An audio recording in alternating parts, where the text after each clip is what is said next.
You're now listening to the Fantasy Filler Podcast,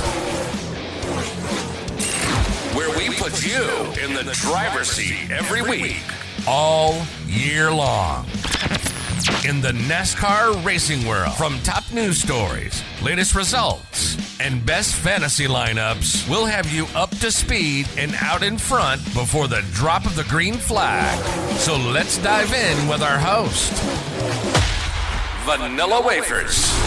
Pure chaos could be the only definition to describe the fifth race of the 2023 season for the NASCAR Xfinity Series. We come to Atlanta Motor Speedway where we had a caution on the very first lap. We also passed the record for the most cautions in a race, and one of the most controversial moments we have seen in a very, very long time in Xfinity Series race. We will talk about the final results as well as the biggest takeaways both up and down, all around. All that will be covered in today's episode of the Fantasy Filler Podcast.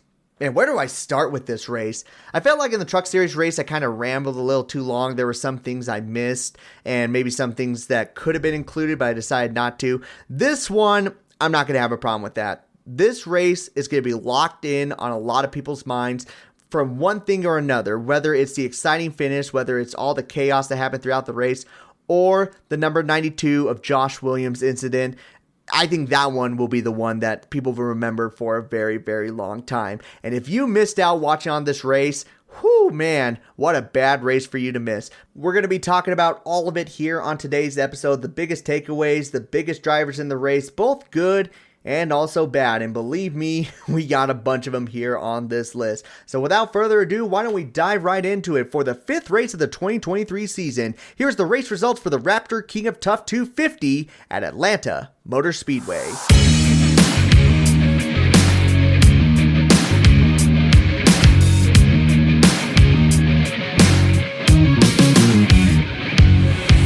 Alright, so in this race, it unfortunately ran into the same problems as the Truck Series race, as qualifying and practice was unfortunately rained out. The one car that missed the race was the number 74 of Dawson Cram.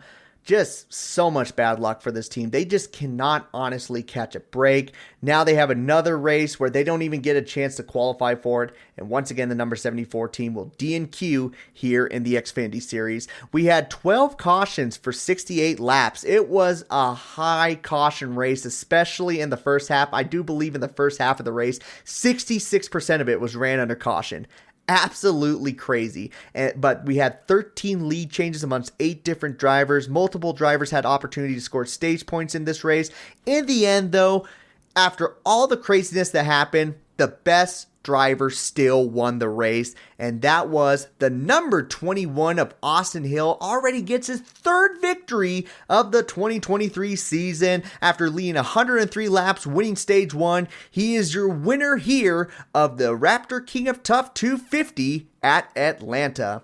What an incredible start here for the number 21 team. Richard Childress Racing picked up a phenomenal driver. If you guys remember, Austin Hill was with a Tory Racing down the Truck Series, and it was Richard Childress Racing who gave him a shot, and I'm pretty sure Richard Childress has a smile ear to ear just seeing how good his driver has been here at the beginning of this season. He won at Daytona, Las Vegas, and Atlanta Motor Speedway. Now, 2 of those races are super speedways, but give credit where credit is due.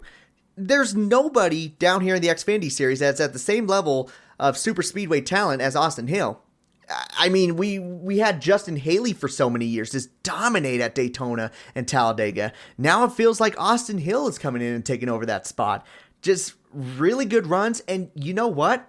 If he could duplicate something like that moving into the Cup Series, that's somebody that you want on your team, because now the way the Cup Series is set up, win and get in.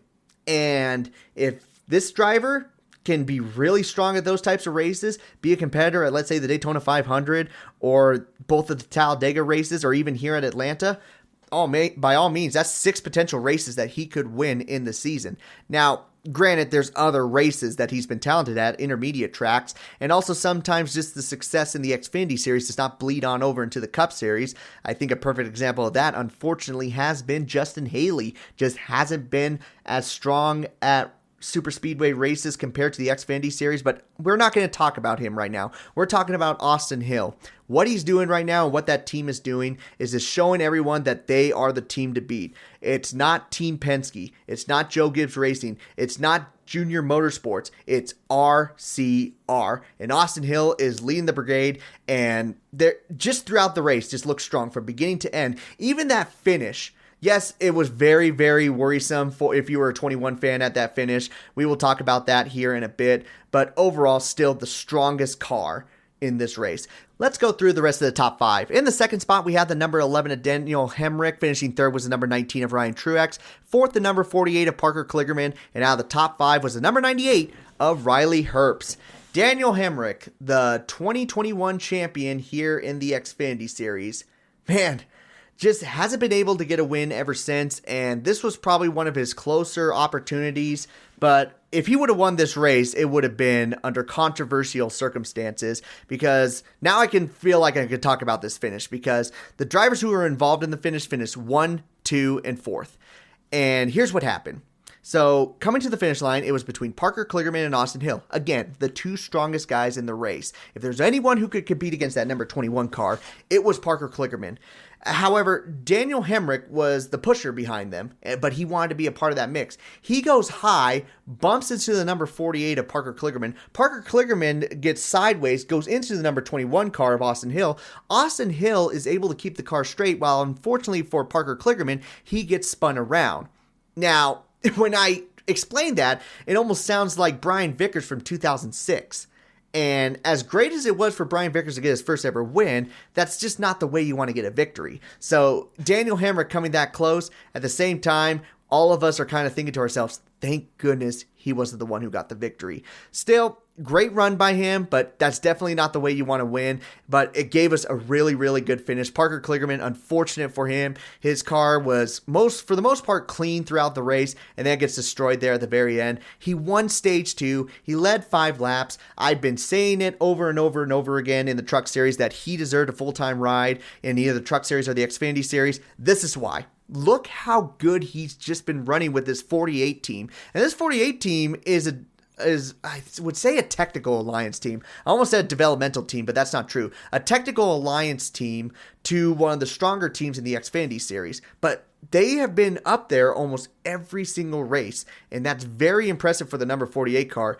And Parker Kligerman, he's going to be a contender here for the playoffs. He's showing it. He's been right there in that mix almost every single race. I think his competition are people like Riley Herbst, Daniel Hemrick, who we just talked about, maybe Sam Mayer. He's competing against those guys to make it into the Xfinity Series playoffs. And by all means, he's looking stronger than them at most races. So great job for Parker Kligerman on that. Ryan Truex, he's been making the most out of his opportunities here in the number 19 car. As you guys are aware, Ryan Truex, I do believe, is only running 6 races here down in the Xfinity Series for Joe Gibbs Racing.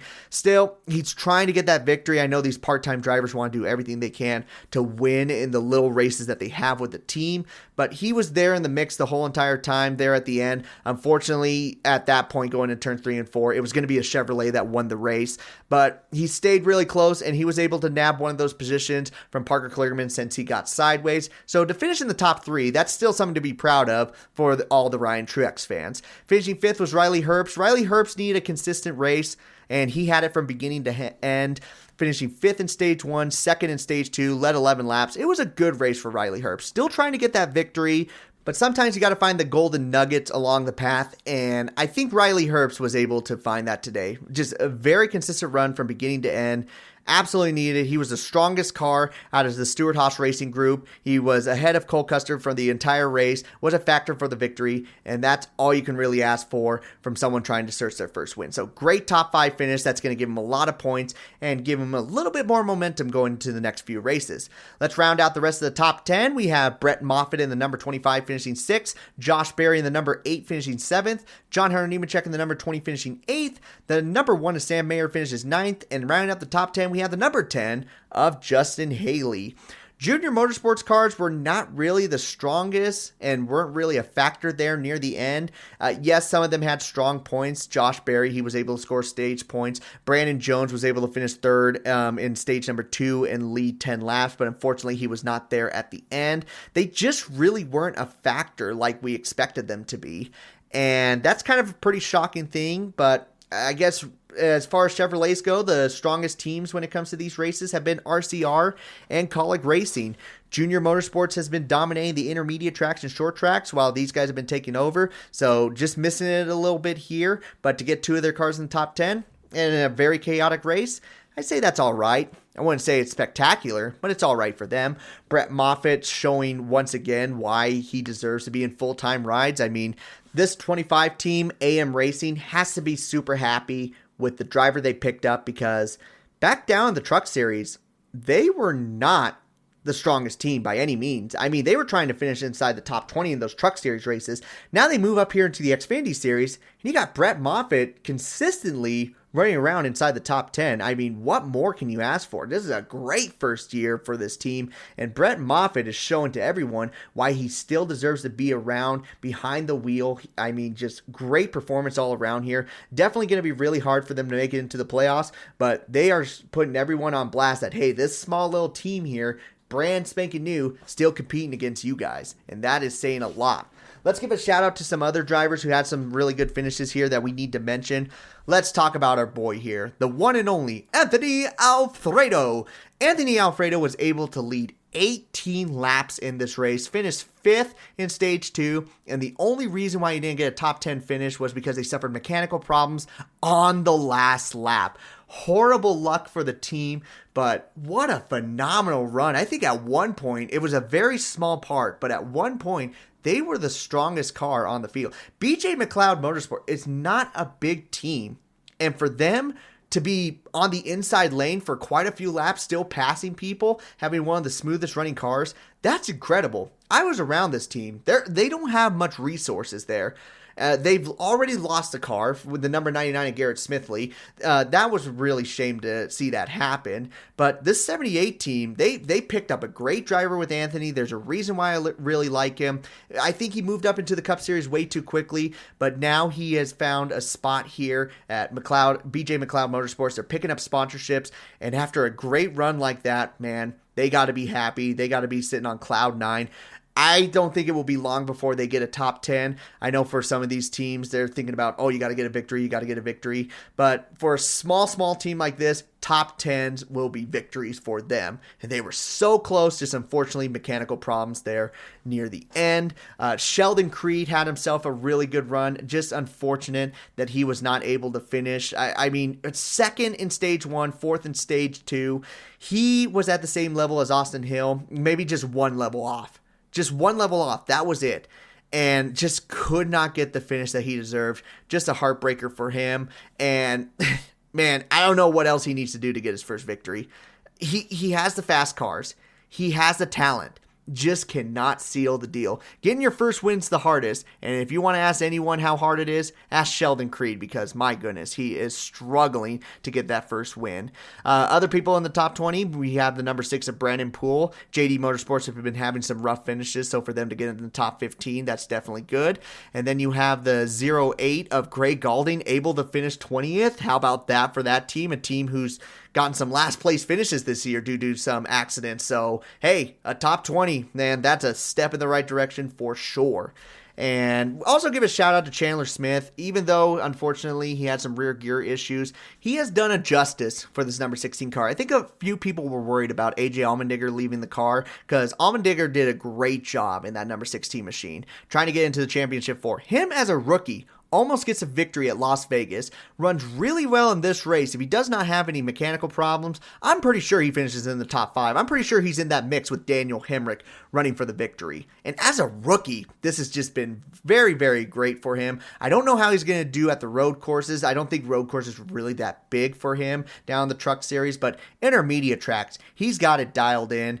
And unfortunately for him, just to get those rear gear issues in the middle of the race, bit of a heartbreaker. But again, he's showing everyone how good he is, and he is going to do big things here with Kaulig Racing. Now that we talked about the drivers who did great, why don't we talk about some of the drivers who absolutely struggled here? Let's first start off with Joey Gase. Another really, really rough finish. Wrecks out on lap number 1.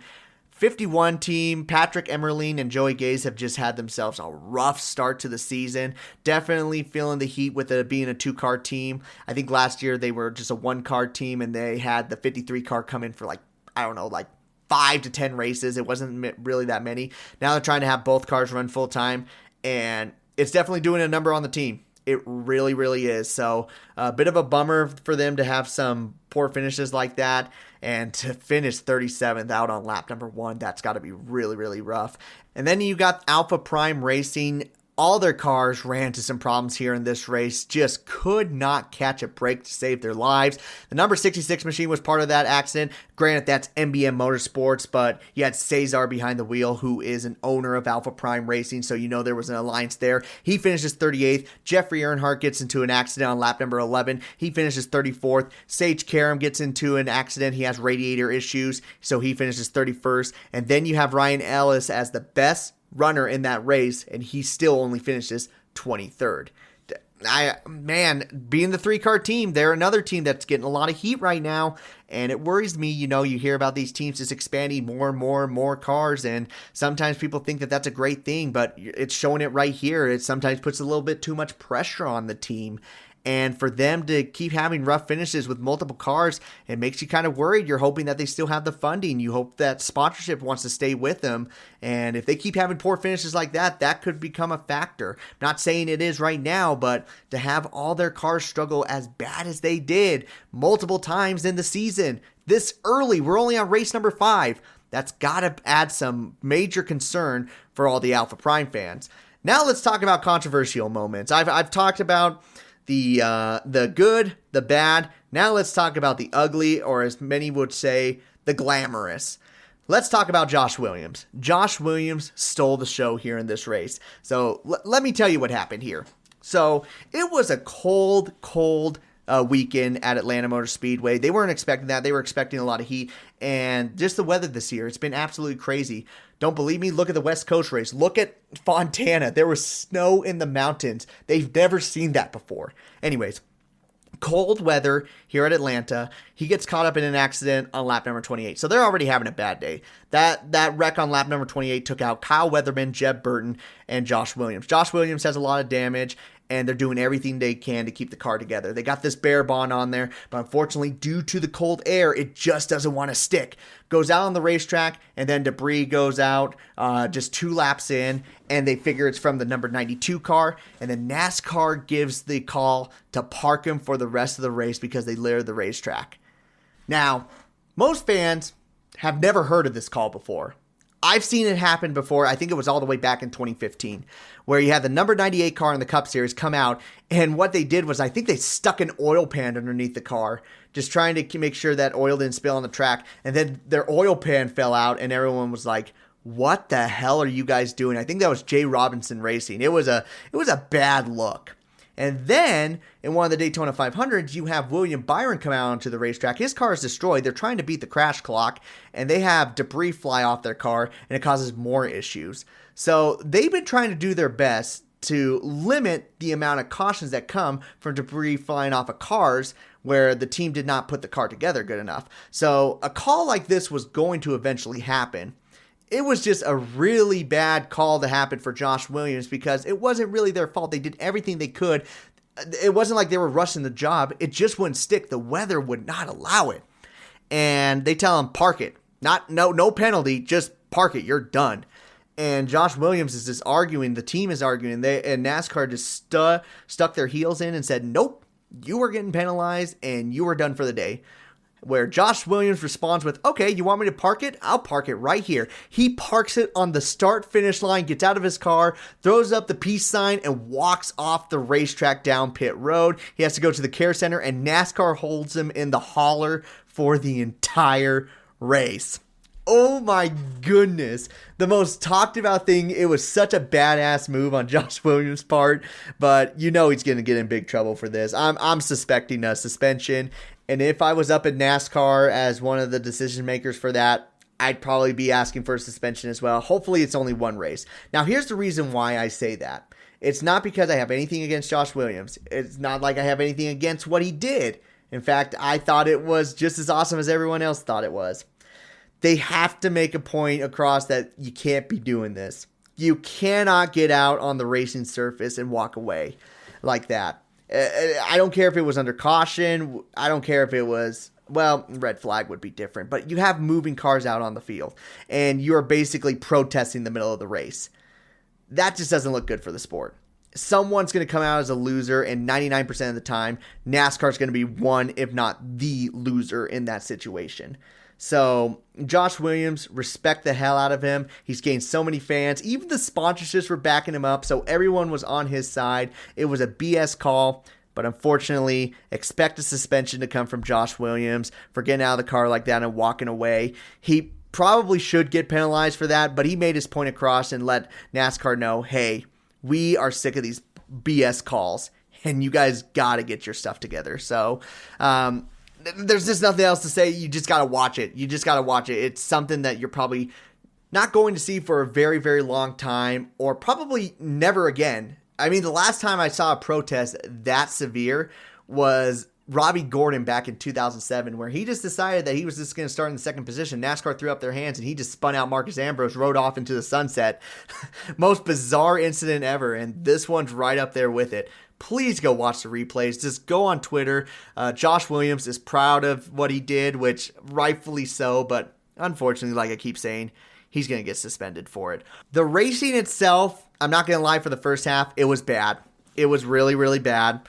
Like I said, 66% of the race was ran under caution in the first half of the race. Everyone was wrecking. The longest stint of a green flag run was about 9 laps. And one thing that people always despise about super speedway races is they turn to wreckfest. And we had a wreckfest right here in this race. We had the early incident where we had Joey Gase and the number 66 of Cesar get into an accident. And then about 6 laps later, when they go back under green, you have a 3-car incident with the number 26 of Kaz Grala, Garrett Smithley, and the number 44 machine. And then just a few laps after that, you have the 02-2792. Then after that, about 10 laps later, you have the number 91 and 35 make cause an incident. And then it just kept going on and on. Like every 10, 15 laps maximum, you would have an accident. And that just never looks good for the sport. Luckily, in the second half, they really cleaned it up. The Xfinity Series has been kind of notorious for having a crazy first half and then a really clean second half. I don't know if it's just because younger drivers is trying to get up to the front or what it is, but that just seems to be the quota for the Xfinity Series. But first half, I got to give it like a 2 out of 10. Minus the Josh Williams thing, that's a 10 out of 10. But watchability, that would just get annoying real quickly. The ending, though, was pretty damn interesting just to see the multiple lines race. Bottom line at some points would be faster. Top line would be faster. And the next go around, it's just whoever had the best pace going. And that's something you can always appreciate from a super speedway race. You hate the single train going around the top side of the racetrack. That's what it was like for a little bit. But near the end, they were able to go side by side, and at some cases 3 wide. So at least we got ourselves the exciting finish that we wanted, and the right driver won the race. The right people who had the strongest cars were there at the end. So overall, the finish was spectacular. The drama was spectacular. So it's going to be a memorable race. But as far as a show altogether, it needs some cleaning up. Go watch the replays. Absolutely crazy. But Austin Hill is able to catch a huge victory at a somewhat chaotic race. That now gives him 3 victories in the year. So he's already locked in to run for a championship.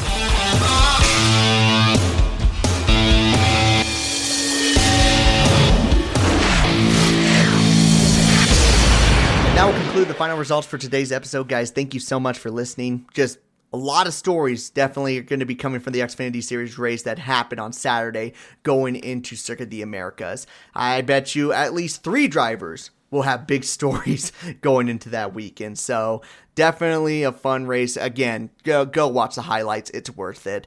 If you want to follow me on social media, I have three big social platforms there. It is Twitter, TikTok, and YouTube. Just look up Vanilla Wafers. I will pop up. Getting ready to post a video on YouTube talking about recent driver injuries and how much it affected the sport moving forward. I'm mostly going to be talking about the drivers who substituted those injured drivers. How did those injured drivers perform after the injury? It was a lot of fun making it, and I can't wait to share it with you guys. I felt like I did a really good job with it. So again, if you want to follow me, TikTok, YouTube, or Twitter, just look up Vanilla Wafers. I will pop up. But we're going to wrap up the show right there. So thank you guys so much. I have been your host, Vanilla Wafers, and I have been able to lead you to the front of the field. So why don't we grab that checkered flag, do some burnouts, and head on out.